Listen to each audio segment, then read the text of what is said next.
এই হলো deadline communications private limited. আপনারা দেখছেন এক্সপ্রেস নিউজ, খবর নেয়, খবর দেয়।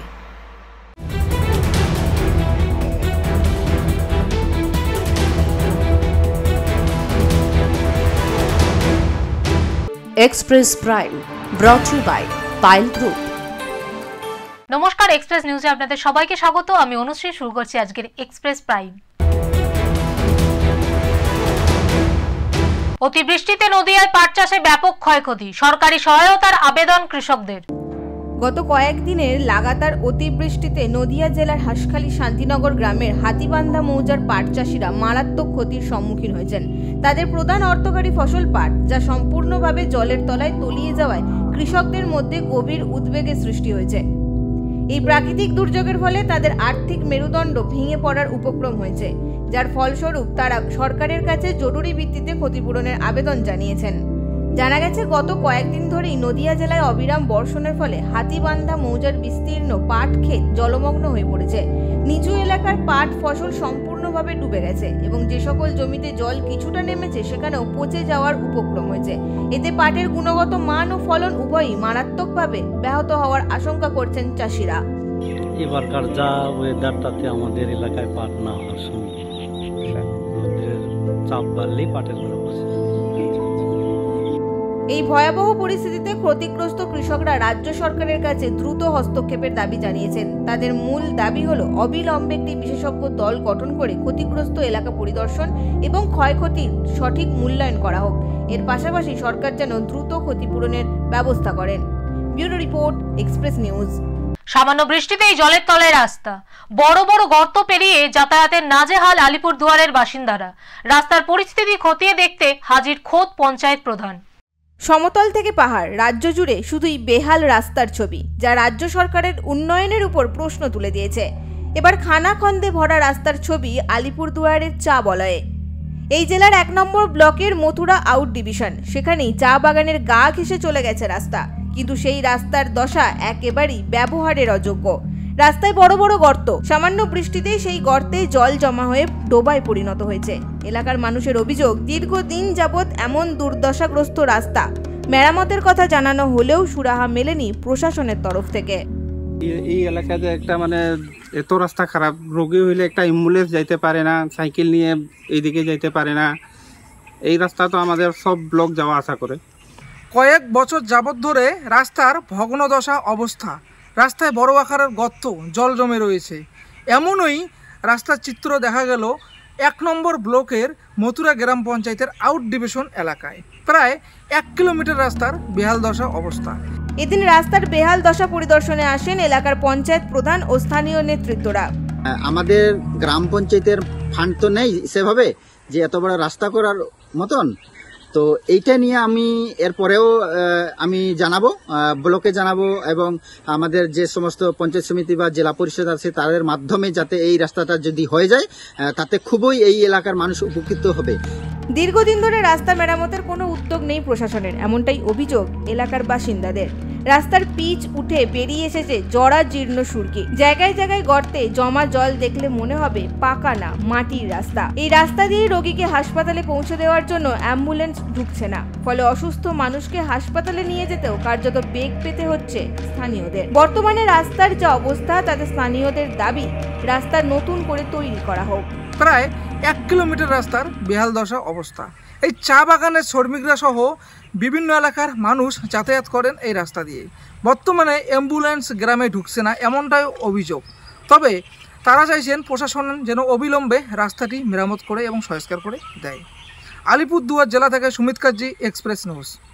নির্মীয়মান রাস্তার বিপজ্জনক খোলা গর্তে পড়ে মৃত্যু সাইকেল আরোহীর, অভিযোগ ঠিকাদার সংস্থার গাফিলতির। মর্মান্তিক দুর্ঘটনায় শোকের ছায়া গোটা এলাকা জুড়ে।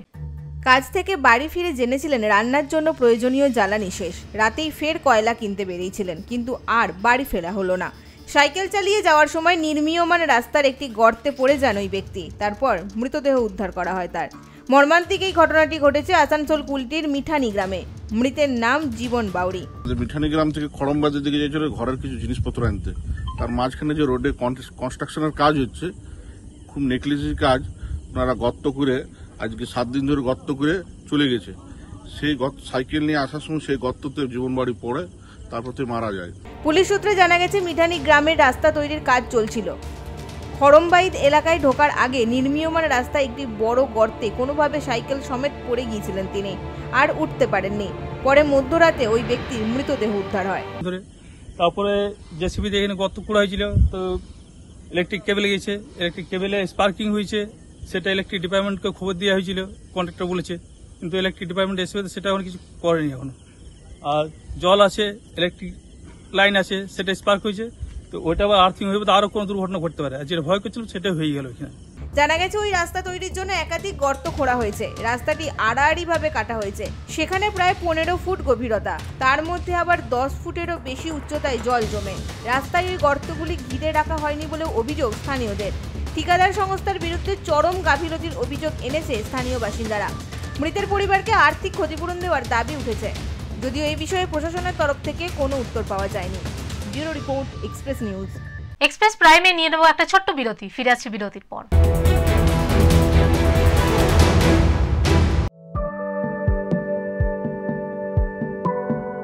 For the very first time in Asansol, get the dining experience like never before.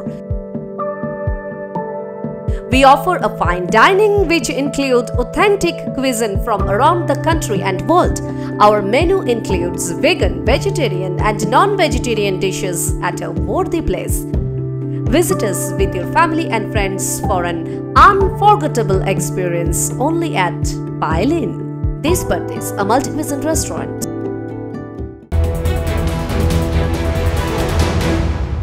ফিরে এলাম বিরতির পর, আপনারা দেখছেন এক্সপ্রেস প্রাইম। আইসিডিএস সেন্টার নির্মাণ করা হয়েছে দূরের একটি গ্রামে, ফলে গ্রামের ছোট ছোট ছেলেমেয়েরা দূরত্বের কারণে সেখানে যেতে পারছে না। সমস্যায় পুরুলিয়ার এক প্রত্যন্ত গ্রামের বাসিন্দারা। পুরুলিয়ার 1 নম্বর ব্লকের ভান্ডারপুয়ারা চিপিদা অঞ্চলের মধ্যে অবস্থিত বারঘুটু গ্রাম। 30 থেকে 40 আদিবাসী সম্প্রদায়ের পরিবারের বাস এখানে। সাধারণ মানুষের সুবিধার্থে প্রশাসন এখানে একটি আইসিডিএস সেন্টার তৈরি করেন, কিন্তু সেই আইসিডিএস সেন্টার নির্মাণ করা হয় গ্রাম থেকে প্রায় 2 কিলোমিটার দূরে চিপিদা গ্রামে। বারঘুটু গ্রামের নামে আইসিডিএস সেন্টার, কিন্তু তা তৈরি হয়েছে চিপিদা গ্রামে। ফলে অসুবিধায় পড়লেও বারঘুটু গ্রামের বাচ্চা ও গর্ভবতী মায়েরা সেই সেন্টারে পৌঁছাতে পারেন না, এমনই অভিযোগ স্থানীয় গ্রামবাসীদের। আমাদের তো আর এখানে থেকে যাওয়াটা সম্ভব না, আমাদের আইসিডিএস সেন্টার অনেক দূরে। কত দূরে? 2 কিলোমিটার। তাহলে কিভাবে যান প্রতিদিন?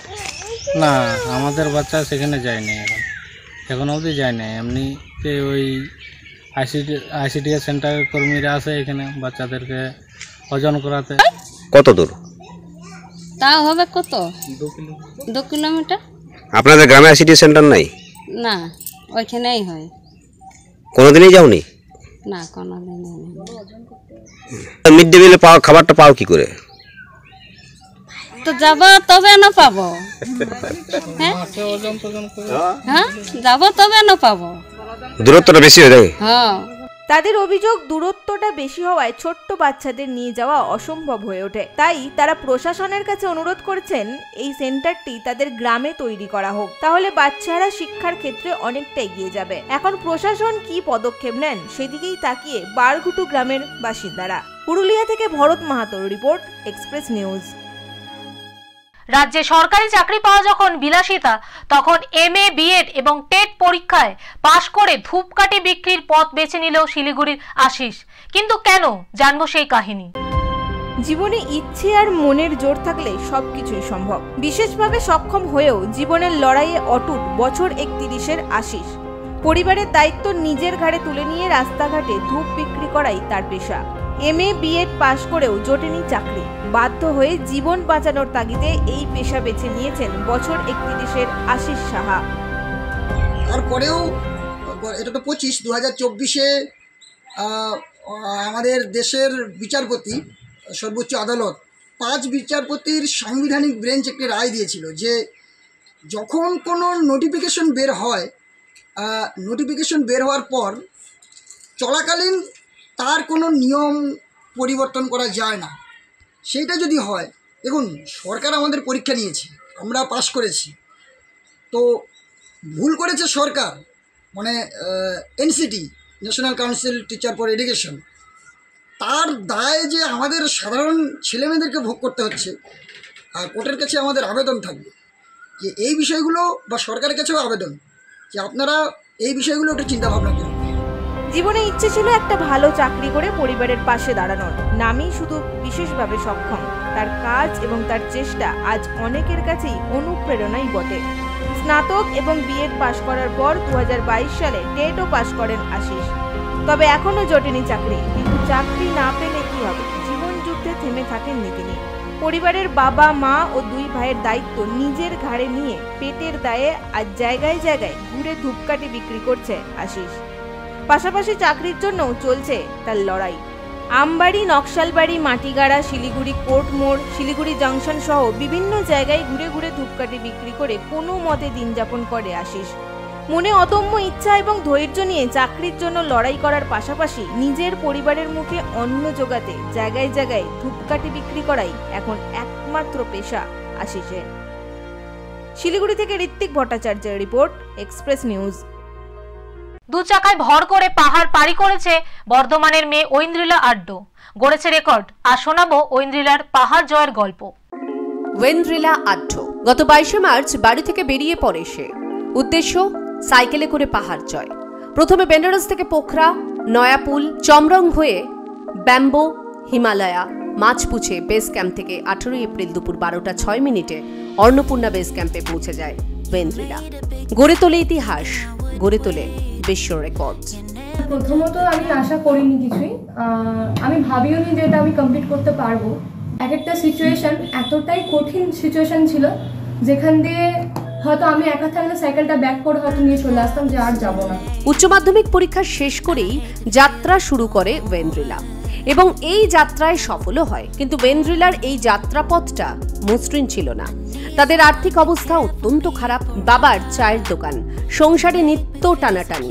তবুও নিজের এবং বাবা মায়ের স্বপ্ন পূরণ করতে সাইকেল নিয়ে বেরিয়ে পড়ে মেয়েটা। আর এই অভিযানে ওয়েন্দ্রিলার সঙ্গী বাপি দেবনাথ। বাপি গত 14 জুলাই 2024 সালে কলকাতা থেকে সাইকেল চালিয়ে তৃতীয় ভারতীয় সাইক্লিস্ট হিসেবে মাউন্ট এভারেস্ট বেস ক্যাম্প পৌঁছে দেশের নাম উজ্জ্বল করে। এই অভিযানে তাদের স্লোগান ছিল আত্মহত্যা রোধ ও ড্রাগের নেশা সর্বনাশা, নারী সুরক্ষা, সুস্থ সমাজ। বাপি দেবনাথ জানিয়েছেন একসময় তিনি চলচ্চিত্রে ক্যামেরাম্যানের কাজ করতেন। কলকাতায় রয়েছেন প্রায় 12 বছর। এই কাজ করতে গিয়ে তিনি প্রকৃতির টান অনুভব করেন, আর বছর 4 আগে তাই কাজ ছেড়ে তিনি ব্যক্তিগতভাবে সাইকেল নিয়ে পর্বত অভিযান করেছেন। এর আগেও তিনি বেশ কয়েকটি পর্বত অভিযান করলেও অন্নপূর্ণা বেস ক্যাম্প জয় ছিল অন্য ধরনের অভিজ্ঞতা। আমি বাপি দেবনাথ ওরফে নীল। গত বছর 14 জুলাই 2024 আমি মাউন্ট এভারেস্টের বেস ক্যাম্প পর্যন্ত একটা সিঙ্গেল গিয়ার সাইকেল নিয়ে পৌঁছাই এবং বর্তমান বিশ্বের প্রথম বাঙালি সাইক্লিস্ট এবং গ্লোবালি আমি 8ম স্থানে আছি। তারপরেই আমি বিভিন্ন জায়গায় সাইক্লিং করি, আল্ট্রা সাইক্লিং হয় এবং এক্সট্রিম লেভেল যে সাইক্লিংটা সেটাকে আমি প্রমোট করার চেষ্টা করি। আমার বিশেষত উদ্দেশ্য হচ্ছে অ্যান্টি ড্রাগ। আমি চাই যে যুব সমাজ নেশা করুক, কিন্তু সেই নেশাটা ড্রাগের দিকে না গিয়ে সেটা যেন অ্যাডভেঞ্চারের নেশা হয়। সেই জন্য আমার বিভিন্ন স্কুলের মধ্যে অ্যাওয়ারনেস ক্যাম্পিং হয়, বিভিন্ন সেমিনার হয় এবং আমি নিজে সেই অ্যাডভেঞ্চারটাকে নিয়ে বাঁচতে চাই এবং সেটার মধ্যে আমি বাঁচতে থাকি। ওয়েন্দ্রিলা জানিয়েছেন এই অভিযান ছিল তার স্বপ্ন, কিছুটা সফল হয়েছে, আগামীতে আরো উঁচুতে পৌঁছবে বলেই আশা ওয়েন্দ্রিলার। যতটুকু সে পেয়েছে তার জন্য সে বাপি দেবনাথকে ধন্যবাদ জানায়। কিন্তু উনি নিজের সাইকেল রেখে এসে ফিরত এসে আবার আমার সাইকেল সে পার করে দেওয়া, কারণ এক একটা এমন জায়গা ছিল আমার পাটা যদি হরকায় আমি নিচে খাতে চলে যাব। তো এই সব সিচুয়েশন উনি হেল্প করেছে বলে আমি এগোতে পেরেছি, কমপ্লিট হয়েছে। ওয়েন্দ্রিলা বলেন তার আশেপাশে অনেকেই এখন ঘরমুখী, ফোনে আবদ্ধ। তাদের জন্য নিজের জেলা হুগলিতে একটি সাইক্লিং ক্লাব খোলার আর বন্ধু বান্ধবদের সামাজিক মাধ্যমে রিলস ছেড়ে সাইকেলমুখী করার উদ্যোগ নিতে চায় বলেও জানিয়েছে ওয়েন্দ্রিলা। বর্ধমান সাইক্লিং ক্লাবের সদস্য পার্থপ্রতিম মিত্র বলেন তারা দীর্ঘদিন ধরেই পরিবেশ বান্ধব হিসেবে সাইকেল ব্যবহার নিয়ে আন্দোলন চালিয়ে যাচ্ছেন। তাদের এই আন্দোলনের সাথী হয়েছেন নীল এবং ওয়েন্দ্রিলা আড্ড। তাদের এই সাফল্যে তারাও গর্বিত। আমরা সংবর্ধনা জানাই এবং তাদের কাছ থেকে আমরা জেনে নিই তাদের কীরকম ধরনের সহযোগিতা লাগবে। তো আজকে আমাদের মধ্যে নীল দেবনাথ এবং ওয়েন্দ্রিলা আড্ড দুজন খ্যাতনামা সাইক্লিস্ট আছেন ওনারা অলরেডি একটা এক্সপিডিশন কমপ্লিট করে নিজেদের বাড়িতে ফিরছেন। তো গতকালই ওনারা আমাদের কাছে এসে পৌঁছেছেন। ওনাদের এই এক্সপিডিশনের যাবতীয় তথ্য আপনাদের কাছে তুলে ধরার জন্যই পূর্ব বর্ধমান সাইক্লিং ক্লাব থেকে আজকে এই উদ্যোগ নেওয়া হয়েছে। বয়সে ছোট হলে কি হবে, স্বপ্ন তার অনেক বড়। সংসারে অভাব থাকলে কি হবে, জেদ আর সাহসে ভর করে মেয়েটা ছুটে চায় উচ্চতা। ভেন্দ্রিলার স্বপ্নকে কর্নিশ জানায় এক্সপ্রেস নিউজ। পূর্ব বর্ধমান থেকে সঞ্জিত কুরের report, express news. Digha Jagannath মন্দিরে রবিবারে পর্যটকদের নবজোয়ার, দীঘার অর্থনীতিতে আমূল পরিবর্তন। দীঘা জগন্নাথ ধাম সংস্কৃতি চর্চা কেন্দ্র সমুদ্র পাড়ের অর্থনীতিকে চাঙ্গা করবে জগন্নাথ দেব, অভিমত দীঘার ব্যবসায়ীদের। জগন্নাথ মন্দির উদ্বোধনের পর পর্যটকদের ঢল নেমেছে দীঘা জুড়ে। ছুটির মরশুমে সকাল থেকেই প্রচুর পরিমাণে পর্যটকদের ভিড় লক্ষ্য করা যাচ্ছে দীঘার জগন্নাথ মন্দিরে।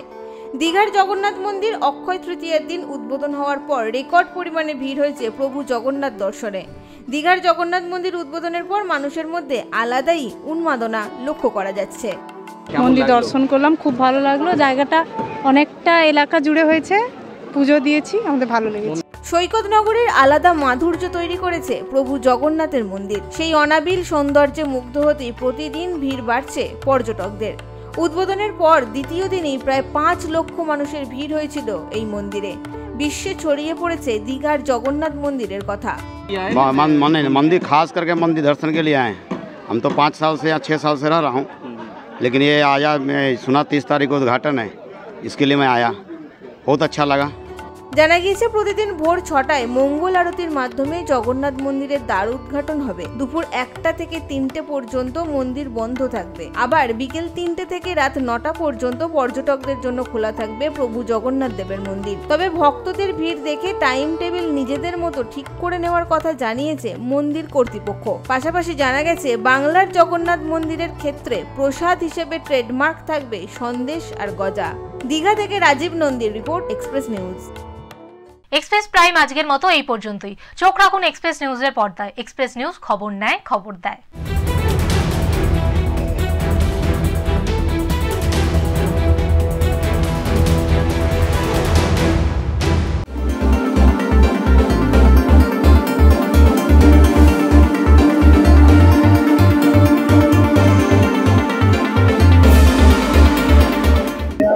নিউজ এক্সপ্রেসের আমি দেখি, অ্যাঙ্কার থেকে আমাদের চ্যানেল অত্যন্ত সার্ভিস দিয়েছে। 24 বছর আপনাদের পূর্তি হলো। এই 24 বছর পূর্তি উপলক্ষে আমি সবাই আপনাদেরকে অভিনন্দন জানাচ্ছি, শুভেচ্ছা জানাচ্ছি আপনাদেরকে। আপনারা ছিলেন আরও সারা উত্তর দিনাজপুর, সারা পশ্চিম বাংলায় কভারেজ দেয়, আর লোকের কথাগুলো, লোকের শব্দগুলো কমপক্ষে উপরে পৌঁছায়।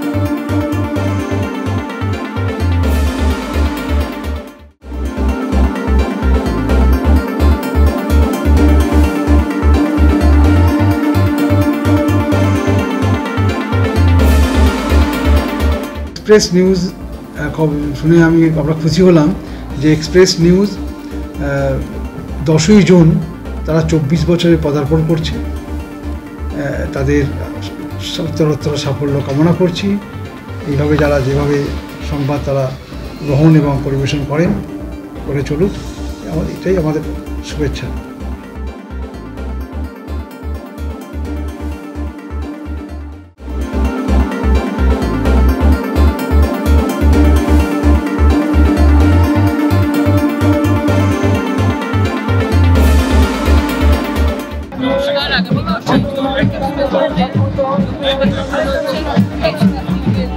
সকল দর্শক আমার তরফ থেকে শুভেচ্ছা আরো এগিয়ে চলুন।